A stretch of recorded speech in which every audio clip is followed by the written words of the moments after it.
Now Sarai, Abram's wife, had borne him no children, and she had an Egyptian maidservant whose name was Hagar. So Sarai said to Abram, "See now, the Lord has restrained me from bearing children. Please, go into my maid. Perhaps I shall obtain children by her." And Abram heeded the voice of Sarai. Then Sarai, Abram's wife, took Hagar, her maid, the Egyptian, and gave her to her husband, Abram, to be his wife, after Abram had dwelt 10 years in the land of Canaan. So he went in to Hagar, and she conceived. And when she saw that she had conceived, her mistress became despised in her eyes. Then Sarai said to Abram, "My wrong be upon you.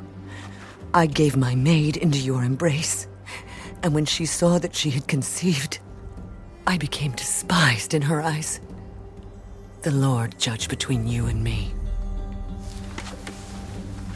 Indeed, your maid is in your hand. Do to her as you please. And when Sarai dealt harshly with her, she fled from her presence. Now the angel of the Lord found her by a spring of water in the wilderness, by the spring on the way to Shur. And he said, "Hagar, Sarai's maid, where have you come from? And where are you going?" "I'm fleeing from the presence of my mistress, Sarai." Return to your mistress and submit yourself under her hand. I will multiply your descendants exceedingly, so that they shall not be counted for multitude. Behold, you are with child, and you shall bear a son. You shall call his name Ishmael, because the Lord has heard your affliction. He shall be a wild man.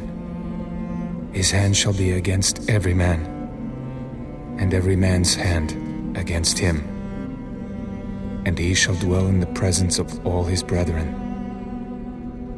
Then she called the name of the Lord who spoke to her, "You are the God who sees." For she said, "Have I also here seen him who sees me?" Therefore the well was called Beer-lahai-roi. Observe, it is between Kadesh and Bered. So Hagar bore Abram a son. And Abram named his son, whom Hagar bore, Ishmael. Abram was 86 years old when Hagar bore Ishmael to Abram.